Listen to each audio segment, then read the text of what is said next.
Halo, halo, apa kabar Anda semua? Assalamualaikum warahmatullahi wabarakatuh. Kita ketemu di akhir pekan ini, menjelang akhir pekan ya di hari Jumat ini. Dan saya kira ini Jumat kali ini agak berbeda gitu dengan Jumat-Jumat sebelumnya karena di Jawa Timur ya di Surabaya ya itu pasangan Amin, Anies dan Caimin itu akan Di, menjadi di khotib. Sumeneb, Mas, tepatnya. Oh di Sumeneb, bukan di Surabaya Ah, ya? iya, jadi mereka dari kemarin itu kan ada di Banyuwangi, kemudian ada di Pasuruan, dan sekarang untuk ini acara, bukan acara ya, ini sebenarnya ibadah itu ada di Sumeneb mereka. Oke, oke, oke, oke. Jadi di Sumeneb ya ini ya. Jadi Hmm. saya pikir Surabaya tadinya. Oke. Jadi Hmm. oke di Jawa Timur, jadi khotib di Madura tepatnya ya. Madura kan Jawa Timur juga atau udah Iya. provinsi sendiri? Belum ya. Masih provinsi Jawa Timur, belum provinsi Madura ya.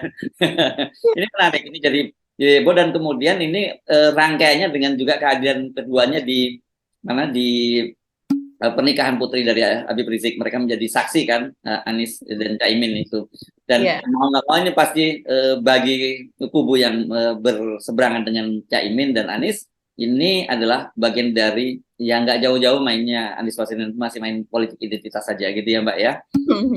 Topik itu menarik untuk kita bahas juga soal penggerbekan rumah atau penggeledahan rumah Beda. Menteri Pertanian Syahrul Yassin Limpo gitu. Kenapa tiba-tiba sekarang kok mendadak digeledah juga? Apakah ada kaitannya dengan kemarin Jalan Gembira yang lebih dari 1,2 juta orang di Makassar itu kan orang juga mengkait-kaitkan itu atau ada kaitannya dengan Pak Jokowi akhirnya melihat realitas bahwa ya Anies sudah nggak bisa dicegah lagi, makanya kemudian dalam acara di kemah apa ya apa waktu itu apa ya Ya, Jafre Dai. Jambore Dai dari Parmusi itu kan Pak Jokowi sudah mempersilahkan rakyat untuk memilih, rakyat sudah cerdas memilih apakah Prabowo, Anies atau Ganjar Pranowo dan kemudian kata dia yang penting pokoknya kerukunan itu dijaga kan gitu ya. Jadi artinya ya Pak ini udah realize gitu untuk Hmm. melepas Anies ikut kontestasi Pilpres 2024 gitu ya. Cuma ya KPK-nya yang bermain gitu kan orang menghubung-hubungannya begitu ya Mbak Agi ya. Iya, iya, betul sekali Mas Hersu. Jadi emang ini politik sedang gonjang-ganjing begitu ya. Jadi baik di hampir di semua koalisi begitu, ini gonjang-ganjing. Dan kalau yang di PDIP ini adalah persoalan Mbak Puan ini mepet betul ke Kaisang Mas Hersu. Jadi dia ingin sekali bertemu dengan Kaisang setelah Kaisang menjadi ketua umum dari PSI begitu. Jadi ini turun harga sepertinya. Kalau sebelumnya itu ketika akan bertemu dengan Demokrat kemarin, sebelum Demokrat merapat ke koalisi Gerindra dan kawan-kawan begitu kan persyaratannya adalah ayo Demokrat dukung dahulu Ganjar Pranowo gitu, nyatakan dulu deklarasi untuk mendukung Ganjar Pranowo baru kemudian bertemu. Itulah salah satu yang kalau saya dengar gitu di bawah di kader-kader Demokrat gitu mereka menyatakan keberatan, kok arogan betul begitu. Disuruh menyatakan mendukung Ganjar lebih dahulu tanpa pertemuan lebih dahulu untuk mengetahui visi misinya apakah sesuai dengan visi misi Demokrat begitu. Walaupun kita tahu tentunya juga tidak akan sesuai karena visi misi Demokrat dahulunya adalah perubahan ya. Tapi narasi itu yang kemudian dipersoalkan. Nah, sekarang narasi Mbak Puan kepada Kaisang ini sudah berubah Mas Hersu rupanya. Jadi tanpa perlu PSI itu untuk mendukung Ganjar, tapi yang didahulukan adalah ayo kita bertemu baru kemudian kita menyamakan persepsi. Oh, ini luar biasa menarik. Begitu turun harganya PDIP gitu untuk Ya, meraih ya, ya. PSI dan Kaisang. Dan Kaisang kan pada waktu ketika diajak lawan kerjasama mengusung Ganjar Pranowo, dia tidak menjawab secara spesifik, dia hanya menyatakan terbuka kerjasama dengan semua pihak, yang penting win-win begitu ya. Ya, Betul, ya, betul. di Kaisang dan Kaisang ini setelah terpilih menjadi ketua umum kelihatannya langsung gaspol gitu ya. Dia mulai kayak bapaknya gitu belusukan, terus ketemu para relawan relawan dari Jokowi ya Pak. Sekarang apa Bara JP yang ditemui ya gitu ya. Ya, jadi yang sebelumnya pada tanggal 27 itu dia akan diangkat menjadi Ketua Umum PSI hari Senin ya Mas Hersu. Dan kemudian sesudah itu dia mengadakan rapat, sesudah itu bertemu dengan Bara JP kalau tidak salah hari Rabu. Nah, itu adalah relawan pertama, kelompok relawan pertama yang ditemui. Yang kemarin itu ada Arus Bawah Jokowi atau ABJ. Ya, itu juga kelompok relawan yang kemarin mendukung dia untuk menjadi wali kota di Depok.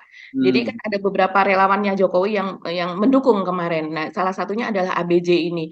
Setelah itu kemudian ke Waduk Pluit ya Mas Hersu. Ke Waduk Pluit, meninjau Waduk Pluit. Kenapa dipilih Waduk Pluit? Kalau saya rasa ini karena menjadi salah satu ikon dari ketika Pak Jokowi dan Ahok menjadi pasangan gubernur dan wakil gubernur. Karena ketika itu kan kita masih ingat ya, sempat ada banjir di Istana Presiden begitu kan, dan kemudian ada revitalisasi dari Waduk Pluit gitu. Karena kalau seandainya Waduk Pluit itu dengan ketinggian tertentu, maka pasti airnya itu akan membanjiri Istana Presiden. Nah, itu yang kemudian sampai sekarang itu masih pembangunan di Waduk Pluit itu masih kalau di kalangan para relawan Jokowi dan pendukung Pak Jokowi itu menjadi salah satu ikon dari apa yang dilakukan Pak Jokowi dahulu begitu. Saya rasa itu pemilihan dari Waduk Pluit. Dan setelah itu dia bertemu juga dengan atau mendatangi ya wihara di sebuah wihara di Jakarta Selatan. Kalau tidak salah ini di belakang kantor saya dulu di Setiabudi, Amrufah Bumi begitu. Nah, di situ dia bertemu dengan para biksu di situ dan kemudian yang menyatakan bahwa mereka memiliki sengketa semacam sengketa lahan lah di sekitar bangunan wihara tersebut dan kemudian Kaisang mendengarkan. Nah, menariknya Mas Ersu di semua kunjungan ini dia ditemani dengan pengurus DPP begitu ya. Seperti di wihara itu di situ juga ada Raja Juli Antoni, ada Grace gitu. Sementara dengan dan pengurus yang lainnya, sementara dengan para relawan begitu juga ditemani oleh teman-teman yang lain gitu. Jadi kalau saya melihat memang ini semacam Kaisang itu dibawa-bawa lah begitu ya. Jadi supaya uh, sebagai gimmick untuk menarik media juga karena dengan safari Kaisang ini yang dilakukan ini saya lihat begitu ramai di media. Jadi ini semacam juga promosi atau propaganda untuk PSI begitu Mas Ya, Irsu. dan saya kira ini kenapa kemudian mereka kerja keras itu kan dengan adanya masuknya Kaisang di situ itu kan pasti mereka targetnya itu adalah masuk di parlemen kan begitu ya. Betul. Dan kalau masuk kan tapi kita tahu kan sebenarnya masuk di parlemen itu bukan semata-mata hanya kerja-kerja teritori tapi juga kerja-kerja politik di belakang itu dalam artian kerja mesin politiknya Pak Jokowi di kekuasaan. Apakah itu kemudian di KPU, kemudian dengan di aparat penegak hukum dan sebagainya begitu. Jadi kalau nanti tiba-tiba suara PSI dan hampir dipastikan itu suara yang akan naik dan bisa masuk ke mana ke parlemen itu nggak dianggap bukan hal yang mengejutkan karena mereka sudah bekerja keras gitu loh. Itu jadi ada justifikasi semacam itu gitu loh Mbak ya. Iya, Saya iya. Kita melihatnya seperti itu, Mas Ersu, bahwa ini kan banyak sekali yang menilai begitu. Dari partai-partai lain juga menilai ini, dan para pengamat terutama ya, penilaian yang sangat tajam bahwa Kaisang ini betul-betul dikarbit gitu. Bahkan dari PDIP sendiri, penilaian dari Pandana Baban misalnya, dia mengatakan, Pak Jokowi jangan paksakanlah anak Anda untuk maju dalam kontestasi politik ini, karena semuanya harus berproses, tidak bisa dengan cara karbit seperti itu, begitu. Kurang lebih demikian gitu pendapatnya. Nah, Tapi kalau kalau kita lihat langkah Pak Jokowi, saya kira saya nggak kaget kalau kemudian nanti tiba-tiba PSI itu bisa perolehan suaranya sangat tinggi loh. Jadi mungkin nggak tanggung-tanggung gitu Pak Jokowi tidak hanya sekedar jangan ngomong Kaisang ya, ini Pak Jokowi yang ngomong langsung ya, ya. Pak Jokowi pasti targetnya nggak hanya sekedar lolos parlemen, kalau dia mau punya bargaining dan tetap cawe-cawe di politik gitu ya. Jadi dia akan jadi salah satu partai yang minimal partai medium gitu, partai menengah gitu. Jadi bukan hanya partai papan bawah. Jadi jangan jangan kaget. Makanya saya kira ini kan bersamaan nih. Ya, bukan hanya Kaisang loh Mbak. Kalau Anda perhatikan Pak Jokowi itu sekarang itu kunjungan bertemu dengan rakyat itu sama seperti intensitasnya ketika beliau mau maju lagi menjadi calon presiden. Setiap hari ketika beliau berkunjung satu daerah itu pasti menyempatkan bertemu dengan warga. Jadi persis ini betul-betul kampanye Pak Jokowi betul-betul kayak kampanye untuk periode yang ketiga gitu. iya, iya, kita melihatnya juga seperti itu ya. Aktif sekali Pak Jokowi. Jadi seperti misalnya beliau baru saja dari luar negeri, begitu kita kira Pak Jokowi oh masih ada di luar negeri. Ternyata beritanya dia sudah ada sudah ada di daerah gitu.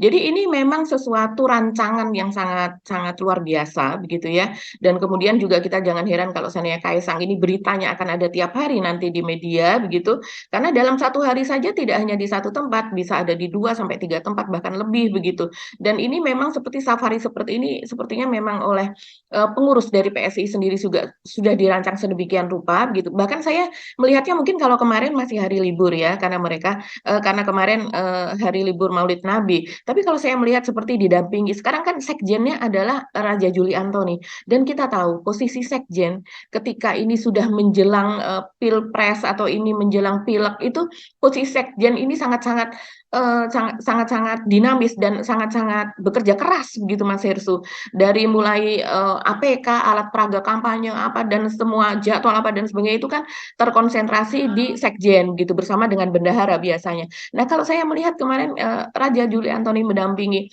Kaisang ini kemana-mana, saya khawatir juga melihatnya. Apakah dia perlu juga untuk apabila hari biasa gitu ya hari kantor gitu, apakah dia juga perlu untuk cuti atau bagaimana gitu? Karena tampaknya ini Kaisang kan perlu didampingi. Ini adalah orang yang benar-benar baru begitu, yang masih new kid on the block gitu bisa dikatakan demikian. Dia sendiri pun mengakui bahwa dirinya orang yang masih baru, jangankan Kaisang, Gibran saja kan seringkali mengakui bahwa saya ini anak apa, saya ini anak kecil, saya ini anak ini yang masih belum apa-apa dibandingkan dengan yang lain begitu. Nah, kalau Kaisang ini lebih-lebih lagi karena berdasar kenyataannya memang kita tidak melihat walaupun bukan di apa namanya bukan di politik, di organisasi pun misalnya organisasi kemahasiswaan kita tidak melihat karena dia juga kuliahnya di luar begitu kan Mas Hersu. Ya, ya, Jadi mungkin hanya di bisnis lah kita melihat kiprahnya. Dan di bisnis pun kita tahu sekian banyak bisnisnya juga rontok begitu. ya, Jadi ya. ya, jadi ini memang apa ya? Mungkin jargon dia kan senang berjualan. Dia kan sebelumnya sering bilang berjualan adalah jalan ninjaku. Nah, sekarang ini berubah nih. Dia bilang bahwa politik adalah jalan ninjaku. Ya, ya. Dan saya kira ini ya, kalau kita lihat kenapa kemudian Raja Juli ditempatkan di situ, kan tadinya Istana Bagus Soka gitu ya. Mhm, Dan mhm. saya kira memang dan si Raja Juli ini kan sudah jadi sekretaris Dewan Pembina kan. Dia turun kan, kemudian turun dibalikan Ya. lagi menjadi Mhm, sekjen ketika dia juga pernah jadi sekjen ketika Grace Natali jadi ketua betul. umumnya ya.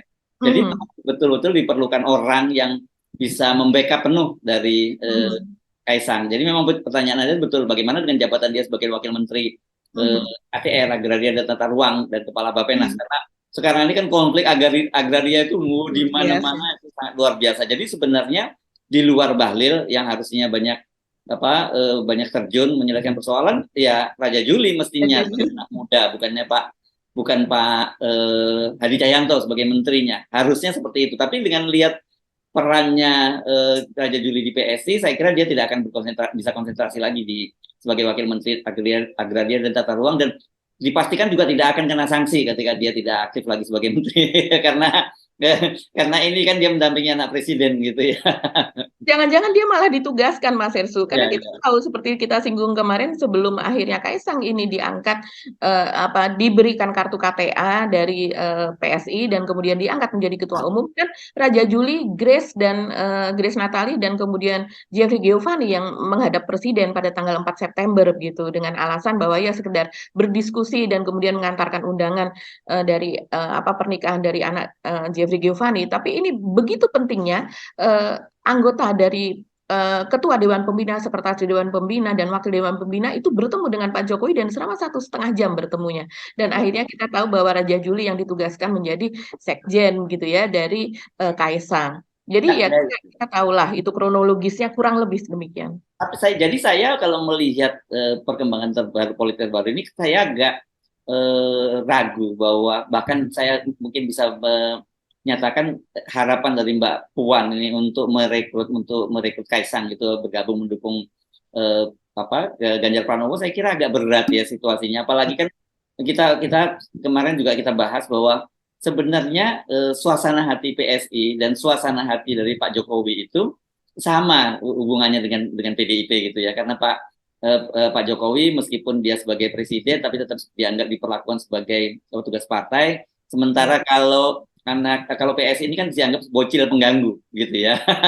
Dan kalau kita melihat dari Kaisangnya itu kelihatannya di antara keluarga Pak Jokowi itu yang berani menunjukkan ekspresi ketidaksukaannya juga terhadap PDIP karena memperlakukan bapaknya seperti itu, ya Kaisang gitu. Bukan, kalau Gibran kan relatif lebih akomodatif, masih tetap tetap main main cantik dan dia main di dalam masuk PDIP gitu. Sementara kalau Kaisang kan langsung bersikap frontal, kemudian dia lebih memilih PSI, dan jadi rasanya kalau kemudian Mbak Puan berharap Kaisang itu bisa ditarik ke gerbongnya Ganjar, dan dengan begitu artinya PSI juga ditarik ke gerbong, itu berat. Kenapa? Karena PSI sendiri seperti tadi itu merasa seperti itu, dan perlakuan perlakuan Pak Prabowo ke PSI itu sama dengan perlakuan Pak Prabowo ke Pak Jokowi, diwongke gitu ya kan. Betul. Pak Jokowi itu dianggap sebagai gurunya, mentornya Pak Prabowo, dan akan melanjutkan program-program pembangunan dari Pak Jokowi. Kemudian namanya koalisinya Kabinet Indonesia Maju. Sementara kemudian PSI itu didatangi oleh Pak Prabowo, kan begitu ya. Yang bagaimana mereka merasa tidak tersanjung karena yang selama ini dianggap bocil pengganggu, kan gitu ya. Tiba-tiba didatangi oleh Pak Prabowo, dan ketika akhirnya Pak SBY juga hadir ke Hambalang, itu kan seperti pengakuan dari kader PSI, mereka itu memang diminta oleh Pak Prabowo untuk hadir, dan mereka merasa terhormat diminta hadir, dan mereka rame-rame hadir.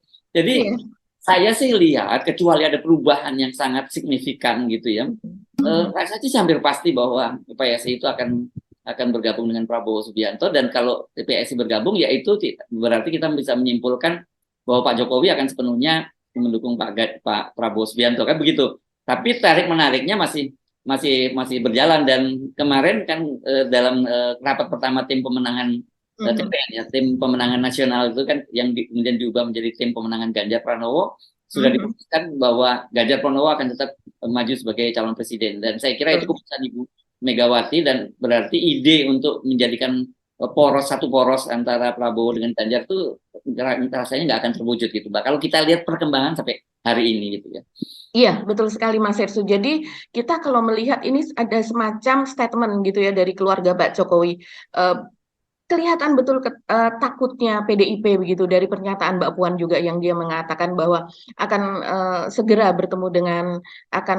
bertemu dengan Kaisang begitu antara lain, dan berusaha untuk menemui Kaisang tapi waktunya masih belum tahu, dan kemudian setelah bertemu itu barulah akan menyamakan persepsi. Nah, ini istimewa betul, berbeda dengan ketika dulu pernyataannya kepada Demokrat tadi yang bahwa Demokrat diminta untuk mendukung Ganjar Pranowo dulu baru kemudian bertemu. Kalau dari sini kita bisa melihat bahwa apa yang selama ini didengungkan oleh buzzer begitu, itu statement itu bahwa sebetulnya adalah Pak Jokowi yang membesarkan PDIP, bukan PDIP yang membesarkan Pak Jokowi.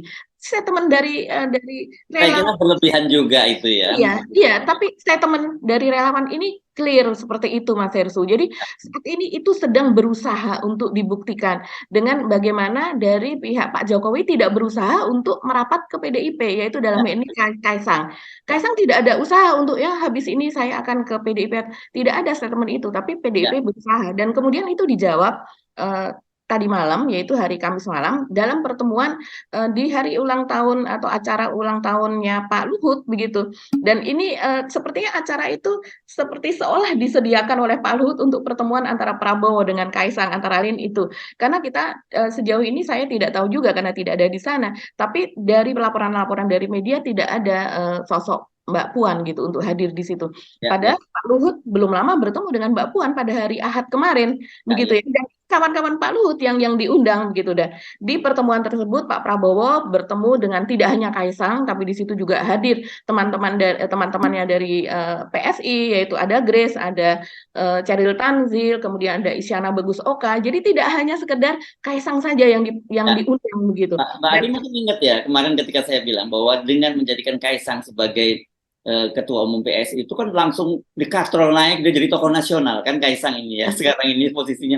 Ya itu tadi dia bisa duduk itu bersama dengan undangan-undangan, karena yang tadi malam yang hadir itu bukan hanya bocil-bocil itu, karena di situ ada Pak SBY hadir, Yusuf Kala juga hadir, Pak Prabowo hadir, bahkan juga Bung Rocky Gerung juga hadir di situ. Ya, Rocky Gerung kan memang sebetulnya berteman semuanya, ya kan. Kalau saya kira ini ya, kalau kita mendeskripsikan hubungan Bung Rocky Gerung, Bang Rizal Ramli dengan Pak Luhut itu frenemy gitu ya. Friend tapi tidak musuh gitu ya. Ya apa adanya begitu. Jadi dan dalam pertemuan itu gitu yang menarik Mas Ersu, dan kemudian juga ini banyak ditulis juga oleh media, yaitu undangan Pak Prabowo secara langsung begitu kepada Kaisang, dan dia memberikan semangat, memberikan tanda begitu ya, salam seperti itu. Jadi dia mengatakan kapan ke Hambalang begitu. Siap Pak, kata Kaisang. Jadi ini akan segera Kaisang merapat ke Hambalang gitu ketimbang untuk bertemu dengan Mbak Puan. Saya kira nanti akan ada diplomasi kuda lagi. Ya. Oke, saya Ya, kira ya. ini perkembangan itu menarik untuk kita cermati dan masih kelihatan sekali bahwa PDIP itu berusaha terus untuk berebut posisi Pak Jokowi ya. Kan Kaisang ini kan sebenarnya diperebutkan bukan Kaisangnya tapi Pak Jokowinya dan seperti saya sebutkan tadi harusnya tidak seperti itu ya karena bagaimanapun PDI itu partai yang besar bahwa suara Pak Jokowi itu lebih sekarang itu dari hasil pemilu lebih tinggi dari PDIP itu yes. Tapi kalau kemudian disebutkan bahwa Pak Jokowi yang membesarkan PDIP, saya kira kebalik karena ternyata memang efek kotil efeknya nggak terlalu signifikan buat PDIP kan angka-angka lonjakan kan dulu juga gitu pada Pilpres 2014 ketika pertama kali di Jokowi maju Pilpres kan pada waktu itu begitu di semua pengamat semua lembaga survei menyebutkan kalau PDIP mau elektabilitasnya naik tinggi harus memilih Pak Jokowi. Realitasnya nggak seperti itu kan. Suara PDIP juga nggak terlalu naik terlalu tinggi gitu. Jadi yang benar ya yang membesarkan Pak Jokowi ya PDIP gitu bahwa sejak dari Solo terus Jakarta dan kemudian di tingkat nasional sebagai presiden bahwa suara Pak Jokowi lebih tinggi dari PDIP iya juga gitu. Saya kira kita kalau fair seperti itulah lihatnya Mbak Aki ya. Ya, ya, apalagi sekarang dengan apa namanya, apa disebutnya Mas Hersu yang Pak Jokowi sekitar 80-90% itu rate Oh, tingkat approval rate lah. approval ratingnya, tingkat Ya, approval publiknya. rate-nya Pak Jokowi seperti itu kan betul-betul membuat para pendukung Pak Jokowi yang bukan pendukung dari PDIP ya, walaupun sekarang terpaksa yang tadinya pendukung Pak Jokowi kemudian beralih ke Ganjar dan ternyata Ganjar sekarang mulai ditinggalkan Pak Jokowi ya mereka terpaksa mereka berdekatan dengan PDIP begitu. Tapi sampai sejauh ini mereka masih berharap Pak Jokowi kan tetap mendukung Ganjar. Jadi mereka melihatnya seperti itu Mas Ersu bahwa memang popularitas dari Pak Jokowi ini sudah melebihi PDIP. Apalagi sekarang dengan adanya PDIP hanya didukung oleh satu partai parlemen yaitu P3 begitu. Apalagi kita tahu hari ini sebetulnya Pak Jokowi kan rencananya saya rasa sudah hadir ya karena kita tapping ini kan siang hari ya Pak Jokowi datang di acara Rakernas dari PDIP yang berlangsung 3 hari jadi Jumat Sabtu Minggu ini di Kemayoran. Di situ kan Pak Jokowi direncanakan hadir begitu seperti biasa seperti Rakernas pada sebelum-sebelumnya begitu. Cuman yang saya cukup lucu juga itu mengambil tema dari Rakernas PDIP ini adalah kedaulatan pangan untuk kesejahteraan rakyat Indonesia. Kedaulatan pangan loh Mas Hersu. Padahal baru 2 hari yang lalu Pak Jokowi itu menginstruksikan Bappenas yaitu Badan Pangan Nasional untuk mengimpor beras 1 juta ton dari Cina. Jadi ini kontradiktif betul begitu. Tapi menarik bahwa hari ini tentunya Pak Jokowi akan bertemu dengan Ibu Mega gitu dengan Puan, dengan Hasto gitu dengan seluruh jajaran PDIP lah. Ini kan pertemuan yang pertama setelah Kaisang merapat kepada PSI dan menjadi Ketua Umum PSI. Kita tunggu seperti apa ya. Ya, oke. Oke, kita apa yang topik yang lain yang tadi kita janjikan untuk kita bahas ya. Mau ngomongin Anies dulu. Iya ya, yang menarik ini Anies nih Mas Hersu. Ini ramai betul ya kalau itu Anies kita kaitkan juga sekalian dengan ini dong penggeledahan rumahnya Menteri Syahrul Yassin Limpo dong ya. Oh iya betul. Iya, jadi kunjungan Anies selama 2 hari ini ya berarti ya ke Jawa Timur itu menarik. Ya Jawa Timur nih ya setelah berpasangan dengan Caimin gitu ya. Iya betul, saya rasa ini rancangan dari kelompok di PKB ya, dari partai PKB karena memang kalau kita melihat untuk di Jawa Timur ini kan PKB kan nomor 2 ya sesudah PDIP dulu Mas Hersu ya. Porsinya ya. Iya, dan untuk Pasuruan sendiri, di Pasuruan itu PKB menang Mas Hersu. Jadi ada 18 kursi perolehan pada tahun 2019 ya, perolehan kursi parlemen untuk PKB itu ada 18 dan PDIP itu hanya 8. Malah Gerindra itu di atasnya PDIP kalau tidak salah 9 begitu. Dan kemudian untuk Banyuwangi, nah kalau untuk Banyuwangi ini perolehan kursinya yang pertama itu yang di atas adalah PDIP. PDIP itu kalau tidak salah 12 begitu ya di sana dan kemudian untuk PKB itu 9 baru di bawahnya ada Demokrat dan Gerindra begitu. Jadi ini menarik sekali bahwa mereka mengambil Banyuwangi dan kemudian juga mengambil Pasuruan gitu ya Mas dan sesudah itu ke Sumeneb. Dan menarik ya kalau Madura ini kan secara umum memang ini basisnya kultural NU. Tetapi kita tahu juga dulu Pak Prabowo juga cukup kuat di ini ya. Madura. Nah, dan sekarang kelihatannya itu Anies yang justru juga lebih kuat dibandingkan Pak Prabowo yang untuk Madura ini. Jadi kalau ketika kemudian Anies bergabung dengan Caimin, saya kira makin kuat ini pasangan ini di Ya. Madura. Dan karena itu tidak berlebihan kalau kemarin-kemarin kan sebelumnya sempat dimunculkan survei bahwa kendati Caimin itu bergabung dengan Anies, tapi tetap saja elektabilitasnya Prabowo lebih tinggi di Jawa Timur. Tapi ada seorang pengamat menyatakan ini soal mesinnya belum panas saja. Seiring dengan perjalanan waktu pasti akan mulai terkonsolidasi ini para pemilih PKB gitu. Jadi sangat menarik ini. Nanti kita juga kaitkan dengan fenomena di Makassar yang kemarin lebih dari 1 juta orang berkumpul begitu, dan ketua tim penyelenggaranya kan Tamsil Lindrung dan menyatakan pada waktu itu dia menyatakan kepada Pak Anies, katanya udah Pak Anies nggak perlu lagi ke Sulawesi Selatan lagi karena udah closing ini, wilayahnya akan menjadi wilayah amin gitu. Jadi ini petanya memang menarik ini jadinya. Ini juga dilakukan juga oleh para kiai di Pasuruan, Mas Hersu. Jadi Anies dan Caimin kemarin kan datangnya ke Pondok Pesantren Terpadu Al Yasini gitu di Pasuruan, itu cukup besar kalau di sana, sehingga kiai-kiai dari pondok pesantren yang lain juga datang ke sana begitu. Jadi acaranya memang terkonsentrasi di situ dan acaranya cukup besar, dihadiri oleh ribuan gitu ya. Dan kemudian ketika terakhir itu Kiai Haji Abdul Mujib Imron itu dari pondok pesantren sebagai tuan rumah itu mengatakan cukup Pak Anies dan Gus Imin sekali ke Pasuruan, biar para kiai dan nyai yang meratakan Pasuruan ini, insya Allah menang. Jadi mereka malah ditolak untuk datang lagi ke Pasuruan. Jadi sudah kerja aja di tempat lain begitu, biar kami yang memenangkan. Begitu juga dengan di Banyuwangi begitu ya, cukup tidak hanya cukup ramai, tapi memang melimpah ruah begitu. Nah, yang menarik adalah kalau sekarang di medsos itu apa yang terjadi di Sumeneb itu, Mas Hersu, di salah sebuah masjid di sana, di mana Anies akan menjadi khotib gitu, dan kemudian Caimin akan menjadi imam masjid gitu. Ini kalau di medsos ini kalau yang mendukung ya jelas mereka wah bagus gitu ya, nggak usah iklan azan seperti Ganjar Pranowo, tapi cukup tunjukkan bahwa memang mampu, tidak hanya jangankan menjadi iklan azan, tapi juga untuk memimpin sebuah ibadah begitu, ibadah umat Islam itu mampu ya, menjadi khotib itu bukan sembarangan juga ya Mas Yersu, kalau tidak terbiasa, apalagi di dalam hal ini Anies tentu akan menjadi sorotan gini, bagaimana isi khotibnya, bagaimana isi ceramahnya dan sebagainya begitu kan. Dan kemudian juga ini berkaitan dengan gorengan, bahwa jangan jadikan tempat ibadah itu sebagai tempat kampanye atau sebagai tempat untuk propaganda begitu. Tapi kalau dalam hal ini para pendukung Anies itu mengatakan bahwa tidak sekali ini saja Anies menjadi khotib. Jadi kalau seandainya ini memang merupakan sebuah sesuatu habit atau usual begitu biasa dilakukan, tentu tidak bisa dikatakan bahwa ini adalah sebagai bagian dari kampanye, dan ini adalah ibadah memang betul.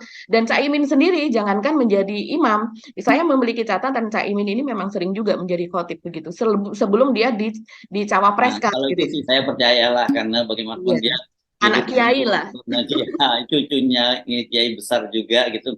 Nah, Betul. tapi kan mungkin yang juga cukup menarik itu adalah kalau kemarin-kemarin kan ketika Ganjar menggunakan azan di RCTI dan MNC TV, kemudian tidak ada tindakan dari Bawaslu dan KPI dan dianggap bukan pelanggaran, saya kira ini akan kesulitan Bawaslu setempat ini di Sumeneb itu melarang orang untuk datang ke sholat Jumat, tapi pakai undangan segala macam di sholat. Iya, iya betul. Ini seru banget sih ya. Saya rasa mungkin bisa jadi nanti menjelang ke depan kan setiap hari Jumat ini keduanya capres dan cawapres yang sudah definitif. Kalau yang lainnya kan sepertinya masih menunggu last minute begitu kan. Ini akan setiap hari Jumat untuk menjadi khatib dan imam mungkin secara bergantian begitu. Ketika Sampai mereka sebelum ada di pendaftaran ya, bed gitu ya. sampai sebelum pendaftaran, dan kalau Sampai pendaftaran sebelum. nanti Iya. aturannya beda lagi ya. Iya, ya kalau sebelumnya apa namanya Ganjar menjadi model dari azan, bukan orang yang azan ya, tapi menjadi model dari azan, kan ada yang menyarankan ya sudah eh, dari PBNU sendiri, dari apa dan sebagainya yang memberikan penilaian begitu, bahwa kalau seandainya pasangan yang lain atau capres yang lain kemudian ingin menjadi model azan juga boleh kok begitu. Nah, saya rasa ini mungkin Pak Nah, Ganjar sekarang mungkin tetap jadi jadi khotib lah atau jadi sekarang imam. kalau mau jadi semua jadi imam dan khotib ya juga silahkan kok, diperbolehkan Iya, kan gitu ya. itu. Ganjar Ganjar minum jadi khotib atau jadi imam, Pak Prabowo jadi imam, itu boleh kan gitu ya. Boleh, boleh, betul, betul. Iya. Oke, Mhm. oke, menarik itu. Kita lanjutkan tadi ya, berkaitan dengan yang peristiwa yang terjadi di Makassar kan. sekarang ini kan sedang prosesnya berlangsung ya, kemarin penggeledahan itu, dan kelihatannya saya mendengar kabar ini akan segera dijadikan tersangka gitu, Menteri Pertanian. Bukan hanya Menteri Pertanian, katanya sejumlah pejabat tinggi di Kementerian Pertanian juga bakal kena kasusnya. Nah, cuman selalu kita ingatkan bahwa ada dua soal ya. Kalau ada soal, bukan berarti gitu karena ada politiknya itu tidak ada proses korupsinya. Kalau ada korupsinya, saya kira harus diproses dengan benar gitu ya. KPK jangan ragu-ragu gitu ketika memproses sebuah kasus korupsi. Tapi yang jadi persoalan kan ketika kemudian nuansa politik ini sangat kuat gitu, karena kita tahu kalau katakanlah misalnya Pak Syahrul Yassin Limpo ini memang betul ada kasus korupsinya, disikat aja. Tetapi juga mereka-mereka yang ada dalam koalisi pejabat-pejabat dari partai politik yang ada dari koalisinya Pak Jokowi, kalau ada korupsinya juga harus disikat juga kan begitu.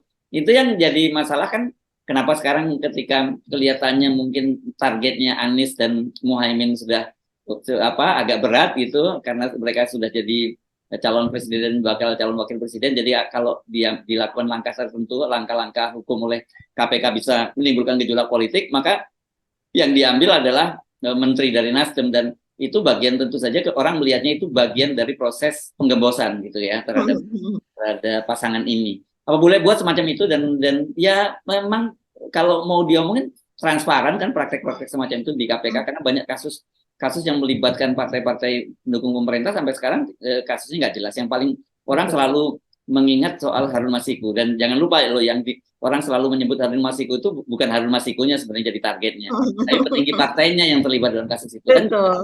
Betul. Karena kan memang Harun Masiku, terakhir pemberitaan tentang Harun Masiku itu adalah keterlibatan dari para petinggi partai dari PDIP. Nah, itu yang kemudian tidak bisa dilanjutkan karena Harun Masikunya menghilang gitu.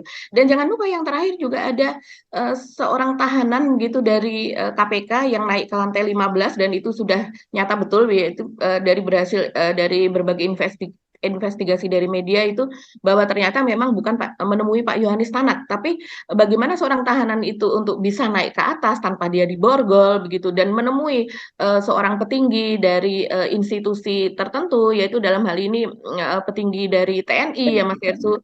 Ya ini kan terus kelanjutannya gimana gitu. Ini kan tidak hanya sekedar, seharusnya tidak hanya sekedar administrasi saja begitu, karena ini kan tahanannya juga tahanan pidana gitu.